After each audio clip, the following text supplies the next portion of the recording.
Welcome back, everybody, to a new episode of Pitch Please. I'm one of your hosts, Troy Smith. And I'm Alex, and again, this is the podcast where we talk about movies good and bad, try to fix it, and then we'll pitch you either a new version of the movie or the sequel that we want to see.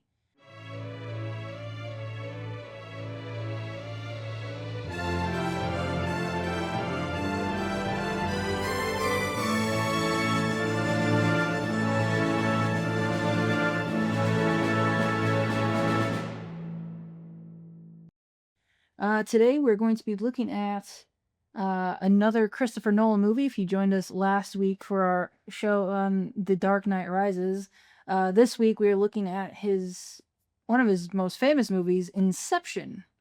Yeah. It was released on July 15th of 2010. It was produced by Christopher Nolan and Emma Thomas. It was directed by Christopher Nolan. It was written by Christopher Nolan. Cinematography was by Wally Pfister. Editing by Lee Smith. Production design by Guy Hendricks Diaz. And it stars Leo DiCaprio, Joseph Gordon-Levitt, Elliot Page, and Ken Watanabe. It had a budget of $160 million, and domestically it grossed $293 million. And worldwide it did a little over $839 million. This is a complete original. I know Christopher Nolan worked really hard on this script. I've heard him talk about it. I think it took him like 6 or 8 years to write this thing, and so yeah, it's an impressive script and it's completely original. And on Rotten Tomatoes, the critics gave it an 87% and audiences gave it a 91%. The synopsis of the movie is as follows. The film follows Dom Cobb, played by Leonardo DiCaprio, a skilled thief who specializes in extraction, which is a process where secrets are stolen from a person's subconscious while they dream. Cobb is given a seemingly impossible task to perform inception, the planting of an idea into someone's mind without them realizing it. To accomplish this, Cobb assembles a team, including Arthur, played by Joseph Gordon-Levitt, Ariande, played by Elliot Page, and Eames, played by Tom Hardy, to infiltrate the subconscious of Robert Fisher, played by Cillian Murphy. The Robert Fisher is the heir to a powerful corporation, and they want to plant the idea that he should break up his father's empire.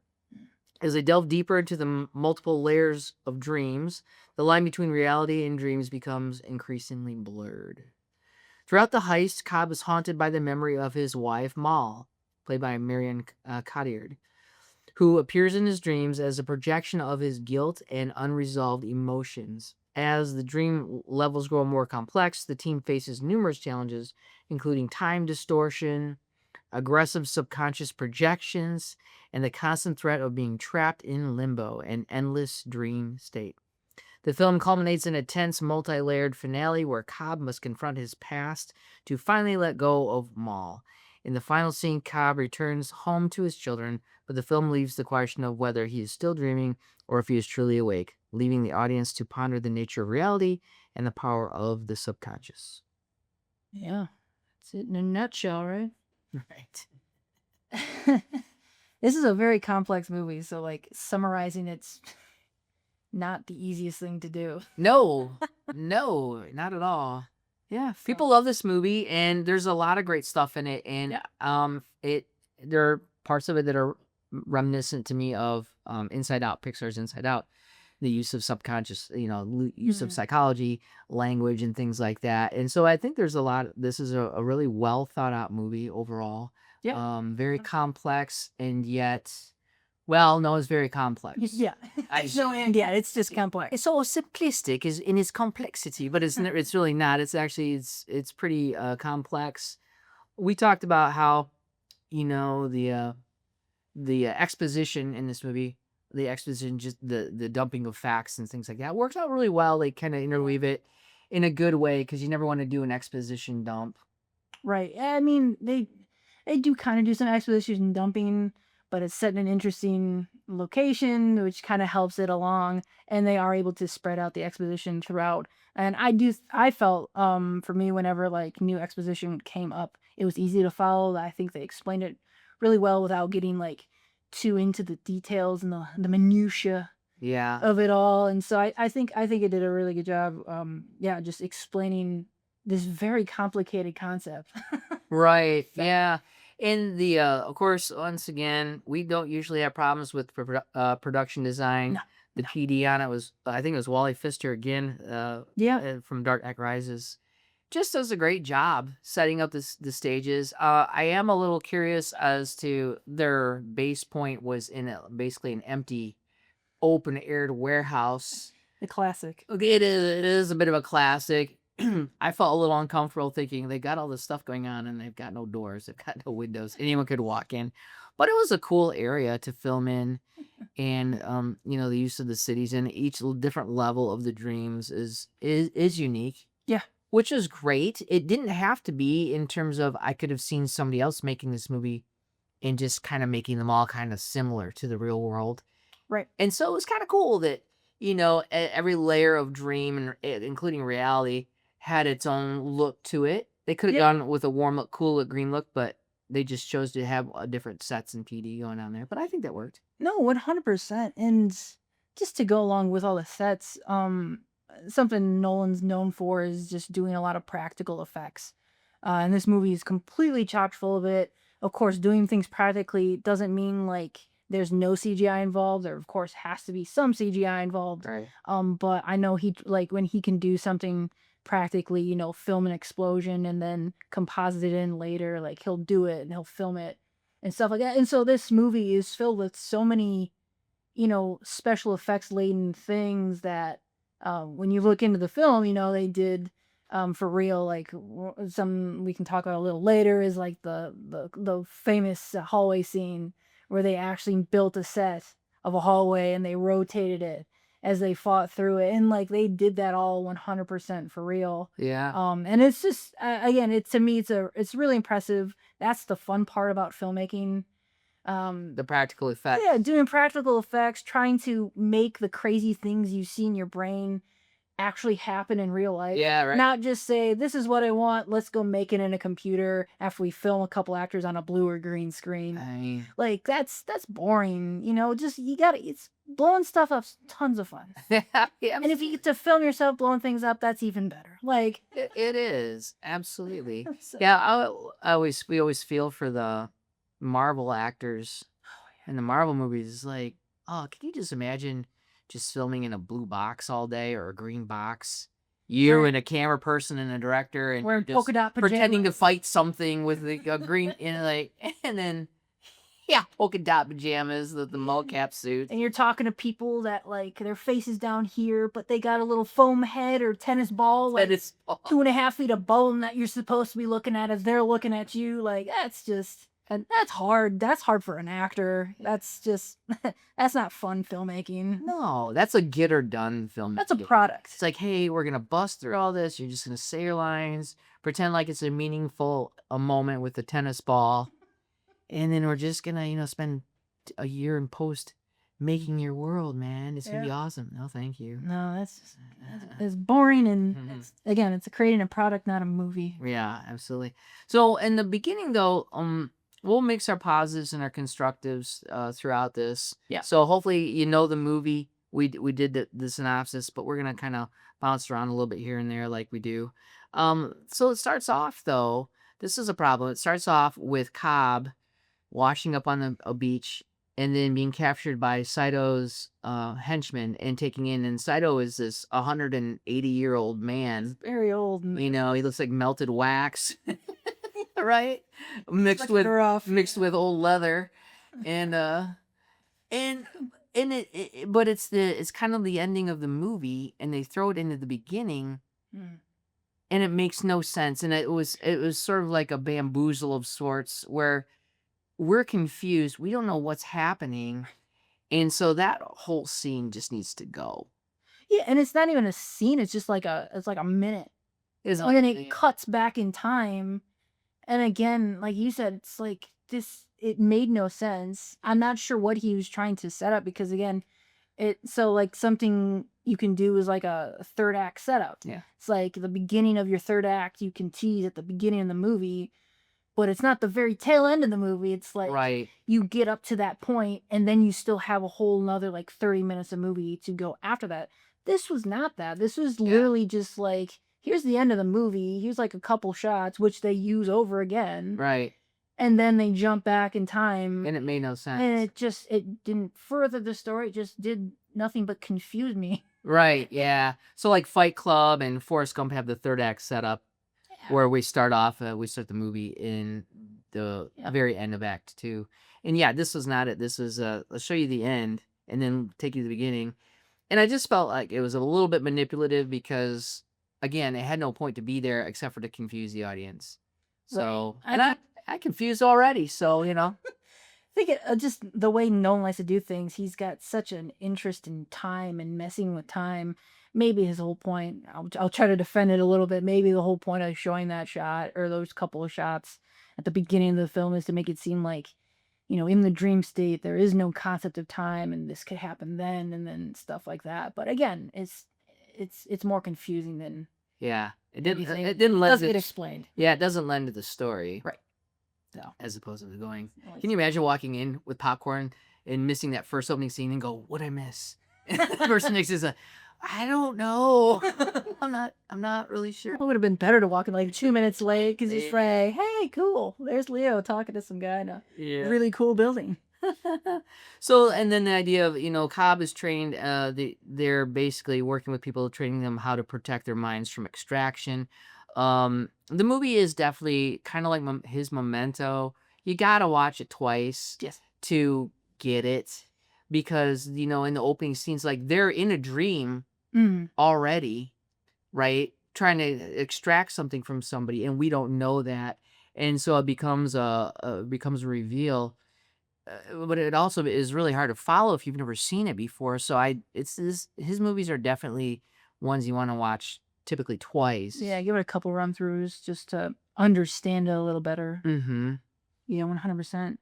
Something I did like, so he's in his dreams, like he keeps seeing this one lady, which we find out is his dead wife, Maul. Mall, yeah. And she keeps showing up at like all these really inconvenient times and it causes problems for him and stuff like that. And something that I always kind of felt like was like she was almost like his like moral compass kind of thing.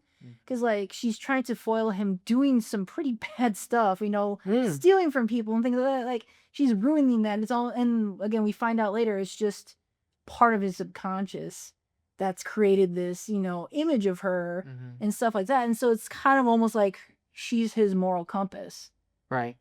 to an extent. So I did kind of like that. I thought that was good. And again, she's a great character that adds a lot of conflict for Cobb and screws up a lot of stuff. Yes. So And great. So it's really, really good. And he doesn't want to battle her because it's his dead wife. He wants to see her. So that makes it even more interesting. Right. She's ruining the project, she's ruining the plan, but he kind of wants her there because he misses his wife. Yeah. And that's the only time he can see her. It's interesting. Yeah, absolutely. It's a great setup. She's a great use for conflict for sure. The person that you love the most and miss the most is the one that, and you want around the most is the one that keeps wrecking your work. Yes. And so what a great that was a great story use for her and the story. I thought that worked out really well. Mm-hmm. Yeah. There's a cool part too. This was like a tiny moment, but he's trying to be all stealthy as he's trying to rob Saito the first time, in the dream. And he's like killing people in the subconscious whatever. And he catches like the bullet casings. Oh yeah. Like extra quiet. That was just like a fun little thing. Yeah. It doesn't really add anything to the story, but it was just a fun little detail I really liked. It was like, Mhm. oh, I never thought about. Yeah, like you don't want the bullet casing to make noise. So he's like shooting and catching it, and it's like that's kind of cool. I've never seen that before. Yeah, It's a that was fun little beat I liked. That was interesting, absolutely. And also, it was great because in the beginning we didn't know that it was a dream, and then he shoots his friend, Yeah. and you just go, "What?" And then all of a sudden we see his friend wake up, and that's the reveal. What a great reveal! Mm-hmm. We don't know what's going on. They could have done an exposition and explained all this boring stuff. Instead, you go, "What the heck did he just do?" And then you see his friend wake up, and then you start to realize, "Oh, this is a dream." Right. Well, another thing that I thought was really interesting just about, it's like dying in a dream wakes you up. He kills his friend in a dream to wake him up. You really have to know when you're dreaming and when you're not, because how crazy would it be if you like thought you were dreaming and then you're gonna kill your friend who's hurt to wake him up? It's like, no, this is real life. Like, if you kill me, you kill me. I won't wake up. Like, that to me was just an interesting thought of like, whoa, you really, really need to check what's going on, and like, are you actually asleep or are you awake? Like, that was just, again, another fun beat to add some conflict and add some, just intrigue. Yeah, absolutely. So one of the things that I thought too was really good was Cobb's motivation. He wasn't doing this for money. He was doing it to get back to his kids, which again, it's a better motivator, I think, than money Yeah. in a movie like this, because what they're doing is pretty diabolical. Yeah, it's not really altruistic, Mm. is it? All these things that they're going through, is, yeah, it's diabolical for sure. Yeah, that's kind of one of my constructives, honestly, is the job itself, Like, the whole point of the movie is this one company leader wants them to accept the idea to the son of his sick competitor to break up his dead dad's company and fortune so that he can, run unopposed or break up this empire. Like, that's just kind of lame. Yeah, I like the movie overall, and you do too. But the Yeah. thing is that the whole impetus is pretty lame. Mm. Like, hey, I'm a rich business owner. I want you to convince this other guy to break up his dad's company so that I can be top dog. Right. And we come to find out about the airplane. He's filthy rich. He literally says, I just bought an airline. Like, He said I just thought it'd be easier if I bought the airline. yeah, like, you don't just do that, but then need somebody else, like, say you're like the only competitor standing in the way of somebody else becoming like a global superpower. It's like, you seem to be pretty empowered yourself, because he claims he can do a phone call. He's a foreigner who can give a phone call and it'll clear Cobb's name For murder. to come back into the country. And then he just buys an airplane or an airline for the heck of it, because it'd be simpler to get his competitor out. Like, it just seems like a lot of selfish greed more than anything for the whole point of him wanting this done. Yeah, absolutely. So, yeah, a way to solve that would be is if, well, are we gonna throw that in our pitch or no? About that? No. Okay, I don't think so there'd be a fix for this. Yeah. so one of the ways to fix that is make it a little bit more altruistic, make it a little bit better. Like, uh, Fisher's company is crushing everyone else, and this one company is a startup. Or we talked about maybe a revenge theory, like Yeah. maybe Fisher's company did something terrible to Saito's family, wrecked his family, wrecked his business, and this is more of a revenge plot. Yeah. As opposed to just, well, he's a competitor, I'm a competitor, and I just want to be better than him. And so, and it doesn't, there's not such an uphill battle either when we hear the point where we get the point where they need to get on an airplane, and so they bamboozle to get Fisher onto, off of his private plane and onto a commercial airline. And then Saito just says, well, I bought the airline.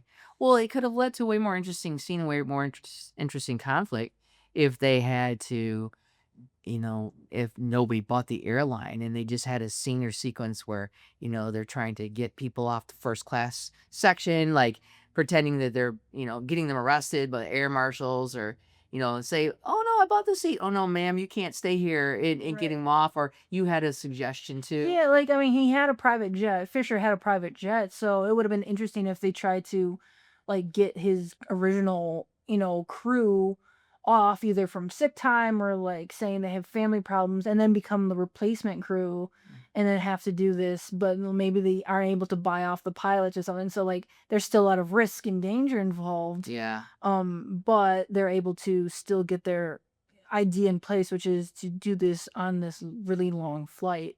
So like trying to become, flight attendants on a private jet would have been more interesting and Yeah, be- added more conflict. yeah, added more conflict. It would have been more of a heist thing, anyways. Which is it's a heist movie. Yeah. When it's all said and done, It is heist. I guess it's a reverse heist because they're planting something, not taking something. But either way, Yeah. the whole setup is the same setup as a heist film. So it would have been more heisty to try to bamboozle the guy in his own plane. Instead of just saying, "Well, I bought the airline. We're all good to go, guys." Yeah, You know, like that was too easy. it was too easy. It was a bit It easy. was way too easy.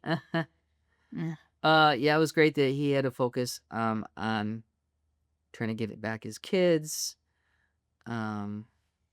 Yeah, so just kind of getting into some of my constructives here.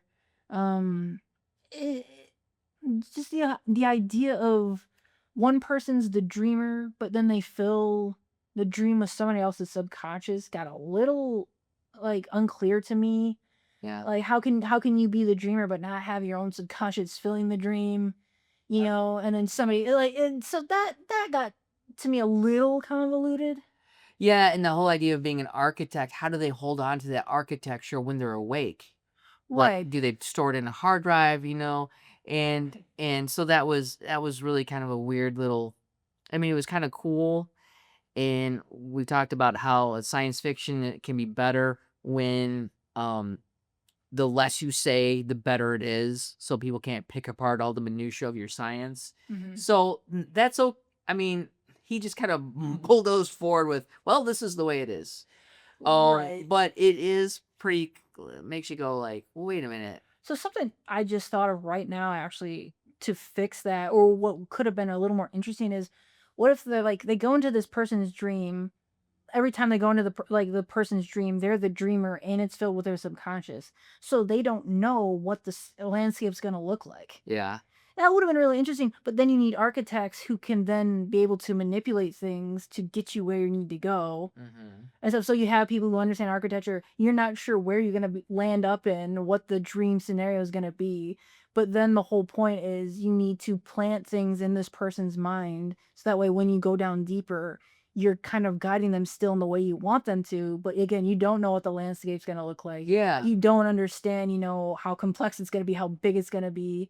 But then you got people who can create architecture and stuff to then maybe change up buildings based off of what you have to try to get you to your person, to get you around. And that could have offered a little more interesting setup, because again, it's like you're kind of going in, like you have a plan, but you're going in blind. Well, it's like improv comedy, right? Yeah. Hey, here's the setup, and then we got to figure out how we're gonna make this work. Yeah, and it would have been, and it would have allowed for more play too, and less convolution of, we need at least two people to make this whole thing work. Part A, part B, that. Yeah, it does get a little bit messy in there. Okay, so another thing, I'm talking a lot, but this is something that I thought was really weird, was how, like, they talk to people in the dreams, and they talk about how you can't tell when they start or stop. My question is, how did they get these people into the dreams without them knowing? So, like, when he first meets Ariande, they end up talking at a cafe and stuff like that, and then we find out, oh, we're in a dream. I didn't realize we were in a dream. How did this happen? It's like, how did this happen? Right. Did they drug her to get her asleep, and then she's just gonna wake up in some random warehouse? Or is it one of those things like she chose to go under and then just forgot that when she gets in the dream? But it's like, again, their conversation picks up from like where they left off, it seems. So it felt too seamless for her to not realize she was already in a dream. So I didn't get how they did that unless they're kidnapping people. Right, exactly. And the thing is that she went there for discussion about dreams and dreaming, and then she's like, this is a dream? Right. Well, so I would buy it if the idea was, if you're if you're an extractor or an inceptor, so to speak, you practiced and learned that to know that you're in the dream. Right. And then people who don't, they're just there. Right. But she was literally in the conversation about this whole thing, and then it. So I don't know, that was kind of. It was a little strange to me, and it was scratching my head trying to like, how do you not know you're in the dream? Yeah. when that's what you're going to talk about. But the idea that Cobb is a loose cannon, that he's mentally unstable That's all. and is dealing with severe trauma is so great. Such a great idea because you could have had a straightforward character trying to do a straightforward, like you said, like a heist, a reverse heist, so to speak. But the fact that he's he's loaded with trauma is so great.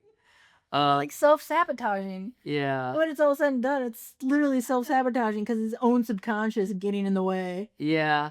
Some of the things too is, so they're always walking around with these, we don't know what it is. It's some sort of drug, and then they just take tubes and hook people up to the tubes, but we never see them stick it in their arms. Yeah. It's just sort of, here's a tube, and then the sleeve covers what's going on. There's literally just like a little Velcro circle Yeah. that you put around your wrist, and then the tube just connected to And the it- dream thing. And And it had to do with drugs and things like that. So, well, the sedative was just for going deeper. I don't even think like the original dream thing had anything to do with drugs. well, they always push a button. Well, maybe Yeah, it not. could be a drug. I don't know. The idea is that it was kind of messy because they're always walking around with tubes, and or they have a briefcase, and they got to get to people's arms. And it would have, I think, if I were to do that part, I would say do something that has to do with brainwaves, and that you could put on someone's temple. And so when they're, you sedate them and you put them on the temple, and then a sequence of brain waves goes through, or waves go through to send them to different levels that way, and then just remove it. Then it's neat, it's clean. You're not running around with a case and tubes and trying to get these tubes off of people. And yes, that can add to conflict and tension because of time. Time equals tension. But literally, I would have liked it to have been cleaner. Yeah, I agree too, because there was plenty of tension in other places that was not really needed tension. Yeah. I like it.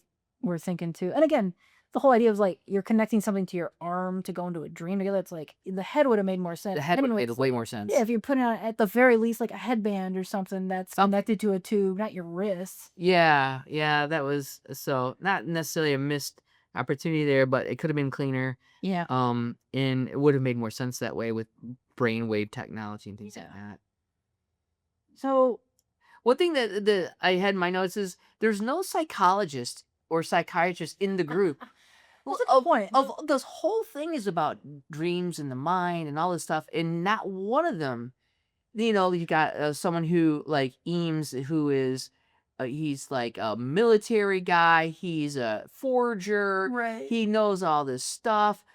So he understands psychology from a quick and dirty point of view. Right. But there's not, like, why is there not a psychologist in this group? That would have been really great. That would have made a lot of sense. Like, why would you not have somebody dealing with subconscious to go deeper into subconscious? And who would, like, what psychologist would not want to do that too? Like, Oh, yeah. they'd eat that opportunity up. Like, you wouldn't have any issues getting someone to do that. So that'd be interesting. And that could have been an added moral dilemma. It's like you have your psychologist, and then you find out, oh, we're trying to ruin this person's life. Well, why are we doing that? And that could have added to things like you're trying to destroy this person's brain that we're in. Right. It could have been interesting. Yeah. And then within the dreams and stuff, we had some issues where, so the dreams were cool, and of course they were cool, and they were really fun, and they were great set pieces, but they didn't deal much with the reality of, we all know about dreams, is you can fly in dreams. Yeah. Right? So, or levitate, it happens all the time. And then the idea of absurdity. Yeah. And so, yes, the Ariande bends the city on top of itself, but that's the only moment of absurdity. So how do you know you're in a dream? Well, things are absurd. They don't make any sense. So one of the ways they could have kind of continued the idea of fostering people thinking that they're dreaming is, like they're having dinner, and a giant deer with, 84 points walks in and starts ordering food. Like, oh, this is clearly a dream, so they could have had a lot more fun with absurdity to kind of keep people in the dream state. Like, how do I know this isn't real? Well, because look, here comes Tarzan, and he's spray painting, right, and glitter everywhere. Right. But like, when you're dreaming yourself and things absurd happened, they seem to be legit. Yeah, absolutely. And so that's the thing too. It's like, yeah, for the layer 2, when they're trying to point out like he's in a dream or something, they could have been pointing out like better absurdities and stuff. But like, yeah, you could have had like a giraffe getting into a taxi in the background of like layer one. And again, it's like little things that are really out of place, but would have, like you said, just added to the absurdity. And again, the whole idea of flying, like, that is something that sounds awesome to do in a dream. And people, if they think they're dreaming, I guess you could argue like the whole point is to, for some of these levels, to make sure he doesn't know he's dreaming. But then when you reveal that they are dreaming, it's like, well, now you're skiing and climbing down a mountainside. Why not just levitate and fly to the fortress? Yeah. You know, that would have zip zap zap, you know, but again, that cuts out tension. Yeah, and because movie has to happen. Yeah, so. exactly. But it could have been something. But something else that, just along the line of absurdity and stuff like that is like, we talked about how they can make guns appear and stuff like that. Apparently, they can also make unlimited ammo, Right. which makes sense because you're in a dream.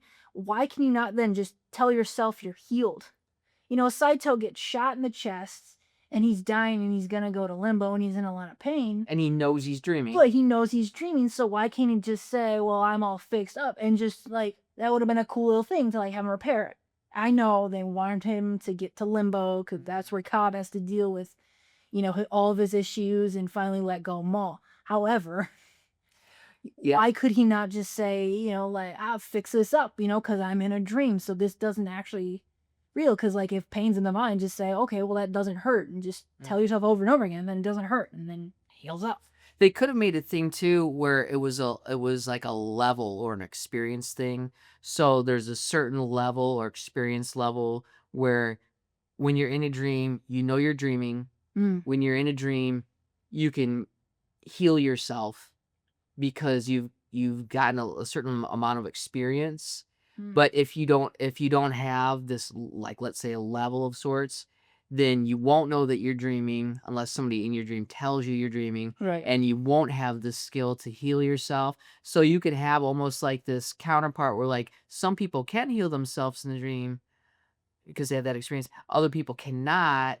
But then that begs the question of why would somebody who can't heal themselves, why would they not be able to heal other people?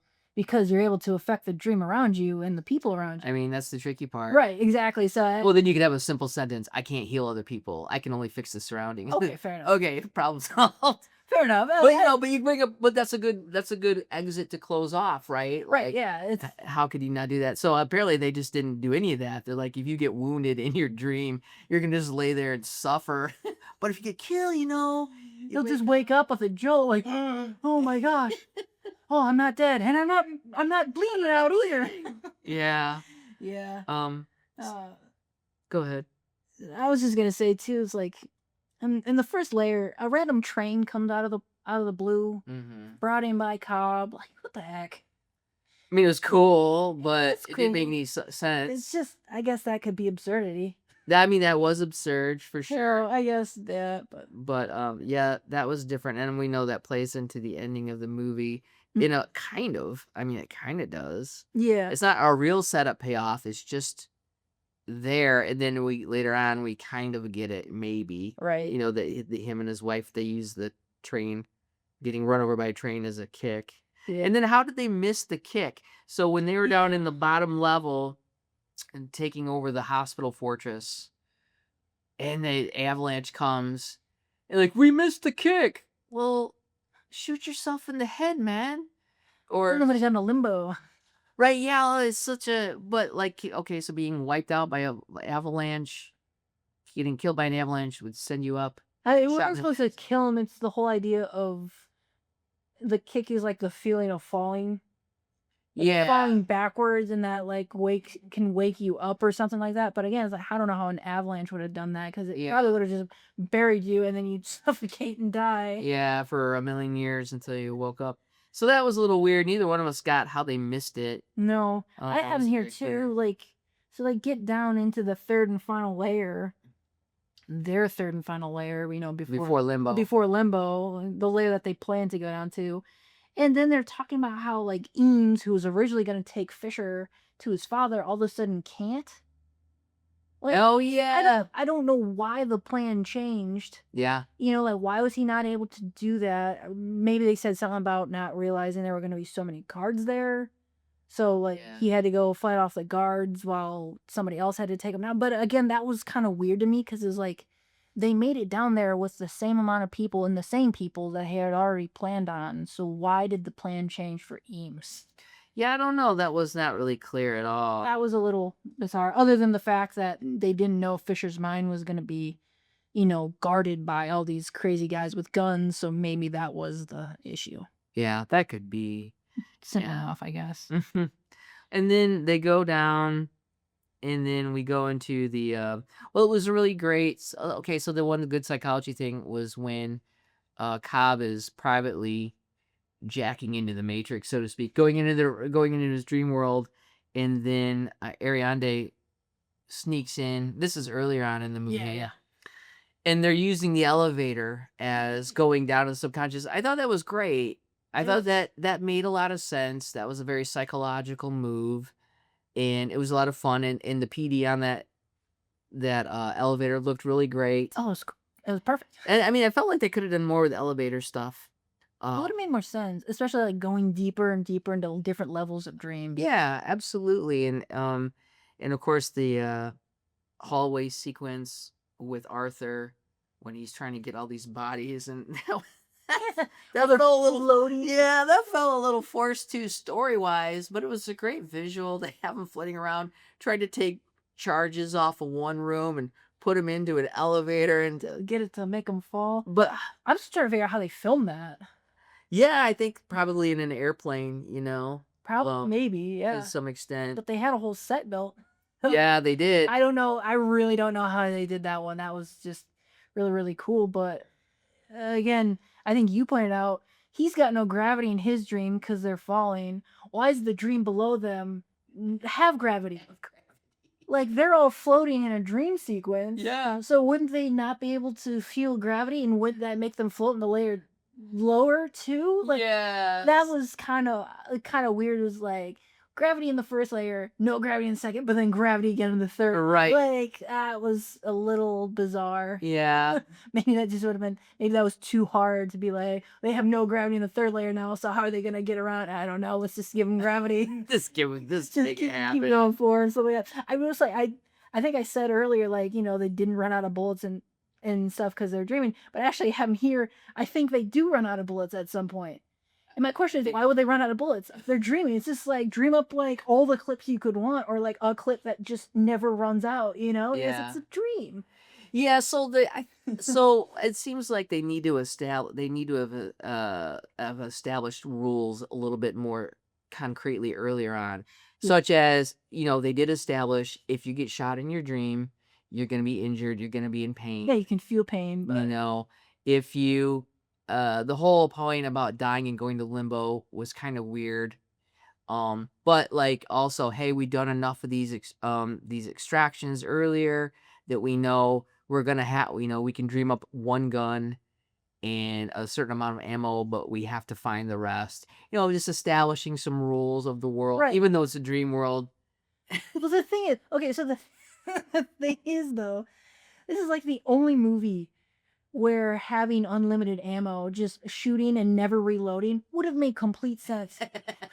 Like True. so many action movies in Hollywood, they've got like they kill like 50 people or 50 aliens before ever reloading once. Yeah. And it's like in this one, they take a couple shots and then they're out, and it's like, okay, hold on.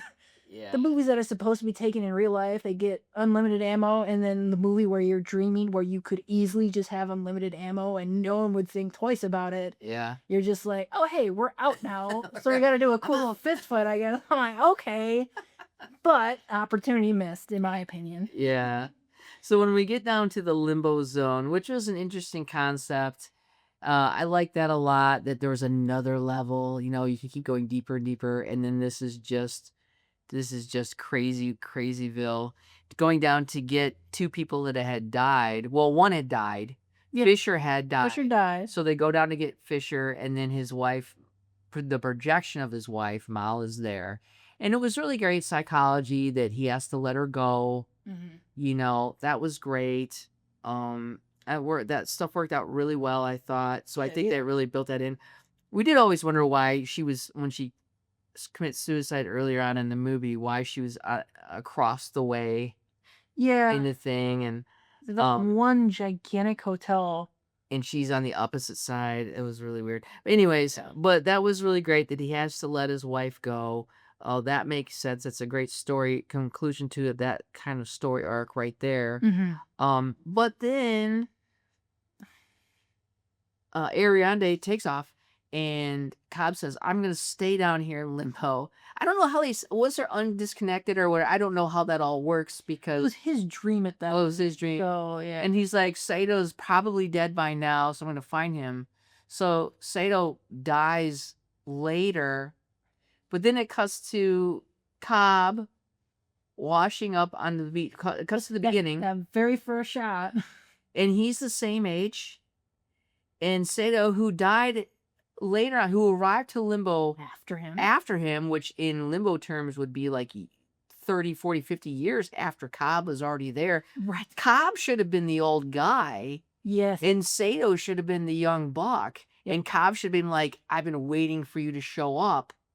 Not Sato like, I think I knew you once in a life, right? Oh, like what's happening? You guys, and Cobb just washes up on a beach. Like, what the heck is that all about? Right after like he was in limbo, and then now he's all of a sudden like run ragged, washed up on a beach, just like that came out of nowhere.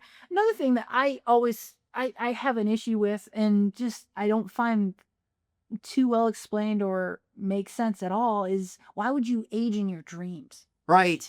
Like it's in your mind. It's not like you've ever gone through the aging process Right. already, so why would your brain come up with, I've aged this long, I'm moving slower now, I've got like probably arthritis and stuff, and like I feel this pain. It's like your brain would just imagine you as probably the same age forever. Yeah. So the whole idea of people getting older in limbo or in their dreams and like time passing for them mentally, that was kind of weird to me. Yeah, that wasn't good psychology, I don't think either. And again, it doesn't make sense. Right, because again, it's like you'd imagine yourself, and that to me would, if you didn't age, would make more sense of losing track of how much time you're down there. Yeah, oh yeah. And like going crazy because it's like you think yourself the same age, and yet in your mind, like, decades have passed, but then you look in the mirror and you're the same age. How much more trippy would that have been than seeing yourself as like an old person, have aging as like normal time passes? Yeah. And stuff like that. So I think that was an opportunity missed. That could have been just like, oh my gosh. Yeah, absolutely. Cool. Yeah. So I agree with that for sure. And then are we to assume that they shoot themselves at that point and then come wake up on the airplane? Because none of the kicks apparently work. Yeah, they missed their kicks. But apparently after being down there for 100 years, Saito takes out a gun, and they don't show it, which is probably a good thing. Right. And it's like, is that all it took? I mean, when you hit the bottom and you do it, then it's like every other layer, you just wake up. Well, something too that I thought about, everyone else rides the kicks up and they get back to that first level of dream, but they're all under sedation, and they were told like with the level of sedation and the length of the flight, that dream would last like a week. So are we to believe they spend like another 6 days in this dream after they finish this thing? Like, well, maybe, I don't know. Like I feel like that was kind of glossed over. Yeah. Because again, it was like wrapping up the movie. Yeah. This is the whole idea of they gotta wait for that sedation to go off, so they gotta probably wait for a week. Yeah. While they're avoiding getting killed by his projections, which are still out there, I'm sure. Yeah. So they don't get right. So exactly. They get to limbo too, right? Because they're dying under sedation and would go all the way down to limbo. Like to me, that's like a whole nother story. Well, that could be a whole movie, right? That's like a survival story in someone's mind. We have to survive for a week before we wake up from our dream. Part two. Inception. Yeah, and so I mean that's true, and so with the story, it's a great movie. I mean, it's a very likable movie. It's a smart movie, but it's really ambitious. And Nolan always likes to have constant messing with time. Yeah, but sometimes it just doesn't work right. So like if you don't think about it a whole lot, Right. you could go, well, man, that was really good. But if you think about it too much, kind of like what we're doing, Right. Yeah, if you really try to break it down, yeah. it, So it kind of can fall apart here and there. yeah. Okay, before we go into our pitch, last question. Spins the top at the end, Yeah. and we see it might start to wobble a little bit. Do you think he's in real life, or do you think he's still dreaming? Because that seems to be the big question. So, and he wouldn't answer it because he likes the people talking about his movie, which is smart. That's good marketing. It's great. It's great marketing. It absolutely toppled. 100%. It totally toppled. Everything was in the storyline was moving towards Cobb, the resolution of his character. He had an objective. The objective is to get back to see his kids. Right. And as these types of stories go, he met his objective. And the way they set it up too. Oh, by the way, we didn't talk about the fact that, just a simple phone call, like you said, we did talk about it, but like you mentioned, a simple phone call from a foreigner will wipe out murder charges. Yeah, no, again, too easy. Yeah. Too easy. But anyways, anticlimactic. Oh, it's anticlimactic. Absolutely. Yeah. So what do you think about the top? No, I 100% think it toppled because they established already what reality was. Mm-hmm. He did wake up on the plane. We see him get off. We see him go with his dad to see his kids again. Like his dad was never in his dreams. Right. And stuff like that. And so the settings themselves. Yeah, so the settings themselves, and to me, like it I don't think it warrants itself to be as much of a mystery of is it reality or not, because again, it's like they set up so clearly along the way what reality was for him. Yeah. The only argument I could make, and I can play devil's advocate here, is that we don't know how long he's been gone from his kids. They never established that time frame. Right. And so, like, he always pictures his kids as this one age, and then when he finally gets back to him, they're the same age. Yeah. And so that to me is like, how long has he been gone? Because they should have established that.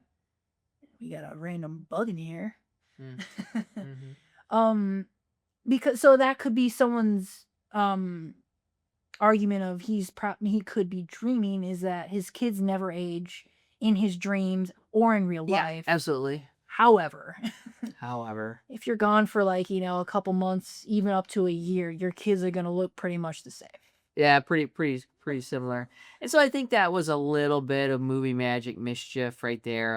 Well, we'll use the same actors, the little kid actors, and then we won't show the top falling, and then people will wonder. You'll see a wobble. Is that it falling? Or? But no, I believe that his story ended, his story completed, the objective was met, the settings play themselves into the idea that he's in the real world. Right, and because that's established too. It's like, he's supposed to be the one who's doesn't know if he's dreaming or real, but we're allowed to know when he's dreaming and when it's real. And so to me, again, it's like Nolan clearly set up like, hey, he's made it back to reality. He's out of the dream now. He woke up from the plane. Yeah. He went home. So yeah, no, that's how I think it went. Yeah. So overall, it's a great movie. We can nitpick all day long, but yeah, it was, there's a lot of real solid stuff in here. A lot of great action sequences and some great set pieces, and it's a clever story, and it's really well thought out. It's really well thought out, and so as much as we pick it apart, every story can be picked apart. Yeah. So absolutely, it's just our job to point out some simple things like that. Yeah, but I mean, again, we do both we enjoy this film quite a bit, but this time we thought it'd be fun to just try to repitch it. Yes. With our pitch, because a sequel, with the way it's set up, it's so closed off. I don't really see a sequel from the way it's set up now, so we figured we'd try to repitch in a different way, and actually we think that the way we repitched it would offer up a way to do sequels. Yeah. And stuff like that. And make Nolan some more money if you want to go this way. So, yeah, Dad, would you like to pitch, please? Start us off here. And we'll ping pong back and forth. Okay. So here is our repitch for Inception. Mm-hmm. Cobb is working for the CIA, but after his wife dies, he wants to leave to look after his kids. The CIA wants him to stay to do one more job, but he refuses. They tell him if he doesn't, they will frame him for the suicide of his wife and that he'll be locked away forever, never able to see his kids again. So Cobb agrees to one last job. Yeah, so the CIA's job is that they want to start a civil war in a foreign nation by incepting a general to kill the president. And the idea that they're trying to incept into this general is that the general would do a better job in power than the current president would Of that country. of that country. Yes. Not our president. So starting like a coup, and that would hopefully lead to a civil war and a changing of power to destabilize some foreign nation. They've done lots of extractions for the CIA, and they have other countries trying to kill them because of it, again making the CIA their last option. The target has expressed some doubts about the current president after his wife died, and Cobb and his team believe that they can convince this general that it was the president who had his wife murdered, and that she would have wanted him to lead the country. Yeah, so again, we're doing 3 layers deep. So in the first layer, the idea that they're trying to present is that to the general is that the president can't be trusted. And so they set up a scenario where Eames plays like the president's trusted advisor, who's also a friend of the general. And then they have somebody else, maybe Arthur, to play the president, and like again, as a projection in his mind. And so they would have the president give these orders that the advisor would point out to the general is super shady, pretty untrusting, things like that, just to get again and get this idea that the president is doing things that maybe aren't noticeable or aren't trustworthy, and the general agrees, but he's grabbed by the team, drugged and sent another layer deep after having that kind of established. And then the second layer, the president of that country got his wife killed, and so they set up a scenario where the general finds documents, orders, video, and photos of the president giving the orders that got his wife killed. The general's wife. The general's wife killed, sorry. In one of the videos, we see the president knew that the general's wife would be killed, and he doesn't seem to care. Maybe he laughs about it, which upsets the general. So it's sort of like a passive murder, not like a direct murder, but like something's going to happen and she's going to die, and he doesn't really think it's a big deal. He kind of thinks it might even be a little funny. Right. And so the final layer that they're trying to establish, that his wife would say to him he would do a better job as president, that the general would do a better job as president. And so they create a similar fortress where the general's injured and dying wife is being treated, and they're trying to get him to her. And her dying words to him is that she always believed he would have been a better leader and president than the current one, and that she wants him to do anything and everything that he can to be the leader that she saw he could be. And that's the 3 levels Inception. Throughout the whole dream sequences, Maul is still a character who continues to show up like in the original movie, causing problems for Cobb and his team. The general they are targeting also has trained it to combat extraction as well, making more obstacles and dangers for Cobb and his team. Yeah, and so it would end with after successfully incepting the general, the CIA agrees to let Cobb leave, and he goes home to see his children, spinning the top once more. And again, we don't see if it falls to keep spinning. But my thinking with this setup is that it offers more of a is he dreaming or is he not? Because would the CIA actually let him leave to go back and see his family, or would they have tried to put him in a dream state just to believe he was with his family, but they're trying to keep their best extractor?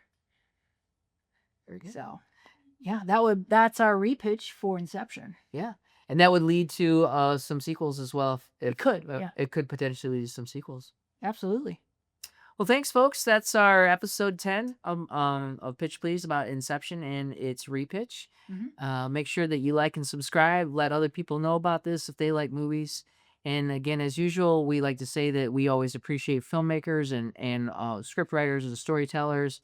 And yes, we can sit here and we can say some pauses and we can be really nitpicky, but we're always proud of people who can make their own movie, write their own scripts, And we'd love to help out people too. If they want to send us scripts, we can take a look at it. 100%. Not for free, but you can take a look at it and show you maybe where you can close off some exits in your story and force more conflict. Yeah, absolutely. So can't wait to have you guys join us next time on Pitch Please.